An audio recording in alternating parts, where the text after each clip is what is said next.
بسم اللہ الرحمن الرحیم۔ السلام علیکم ورحمۃ اللہ وبرکاتہ۔ قرآن اور اقبال، ایک آیت ایک شعر کا سلسلہ جو ہم نے شروع کیا ہے اس کی تیسری کڑی پیش خدمت ہے۔ یہ کڑی انسان کی اس سوچ کے بارے میں ہے جس سے انسان سمجھتا ہے کہ اس کی تقدیر شاید ستاروں پر منحصر کرتی ہے اور اپنی قسمت اور تقدیر کے فیصلے اللہ تبارک و تعالیٰ کی ذات کی بجائے ستاروں کے حوالے کر دیتا ہے۔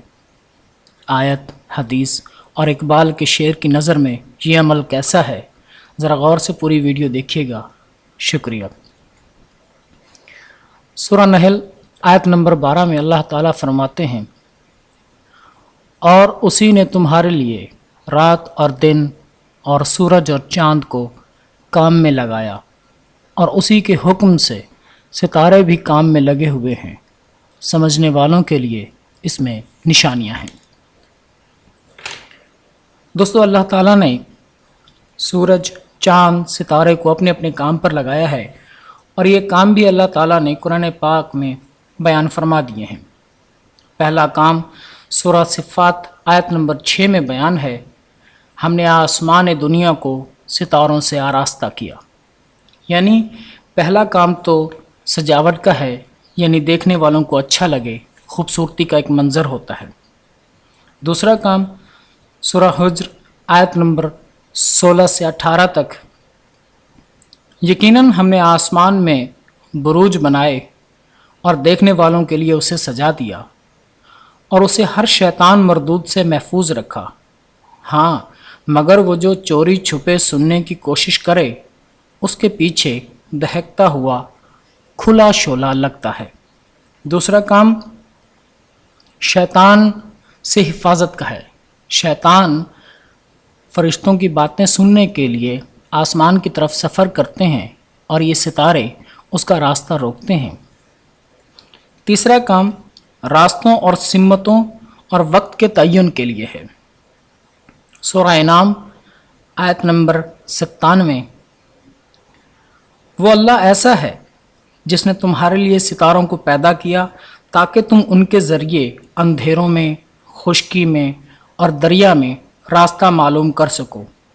بے شک ہم نے دلائل خوب کھول کھول کر بیان کر دیے ان لوگوں کے لیے جو خبر رکھتے ہیں۔ یعنی تینوں کام اللہ تعالیٰ نے ڈیفائن کر دیے۔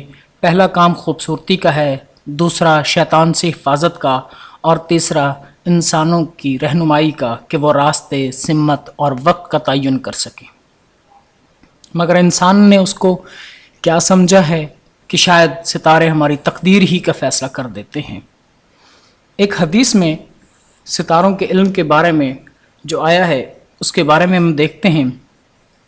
حضرت زید بن خالد فرماتے ہیں کہ رسول اکرم صلی اللہ علیہ وسلم ایک دن حدیبیہ میں رات کی بارش کے بعد ہمیں صبح کی نماز پڑھائی۔ آپ صلی اللہ علیہ وسلم نماز سے فارغ ہو کر لوگوں کی طرف متوجہ ہوئے اور فرمایا، جانتے ہو تمہارے رب نے کیا کہا؟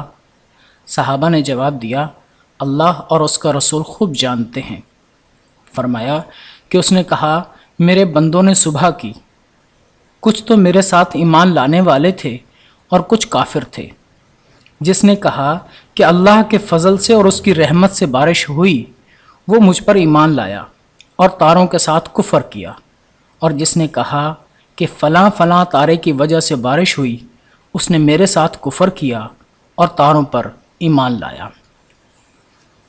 قرآنی آیت اور حدیث مبارکہ کی روشنی میں ہمیں جو بات واضح ہوئی وہ یہ کہ سورج، چاند اور تارے یہ سارے اللہ تعالیٰ نے اپنے ایک مخصوص کاموں کے لیے مقرر کر رکھے ہیں۔ انسان کی تقدیر سے ان کا کوئی تعلق نہیں ہے۔ انسان کیا سمجھتا ہے کہ وہ ان تاروں سے شاید اپنی زندگی سمجھ بیٹھے، اس کی تقدیر معلوم ہو سکے، اس کو معلوم ہو سکے کہ وہ کل کیا کرنے والا ہے۔ اللہ تعالیٰ ایسے کاموں کو اگر بیان فرماتا کہ ہمیں اس سے اشارہ ملتا کہ ہماری تقدیر ان میں ہے، تو وہ 3 کام کے بجائے یہ بھی فرما سکتے تھے، مگر ایسا نہیں ہے۔ ستارے، تارے، چاند، یہ سب انسان کی خدمت کے لیے اللہ تعالیٰ نے پیدا کیے ہیں، انسانی تقدیر بتانے کے لیے نہیں ہے۔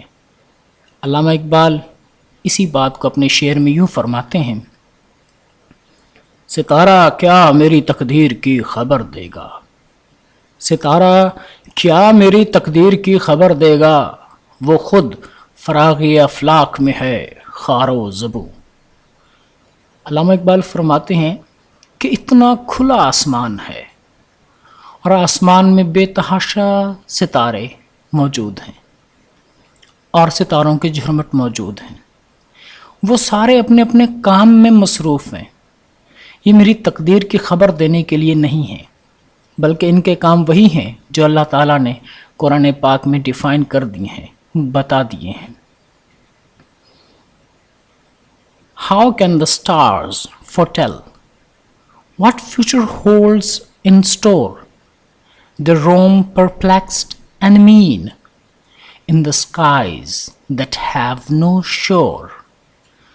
اللہ تعالیٰ انسان کو اس کی منزل مقصود پر پہنچنے کے لیے ہمت دے، عقل دے، صلاحیت دے، اور جو دے رکھی ہے اسے مثبت طریقے سے استعمال کرنے کی ہدایت دے۔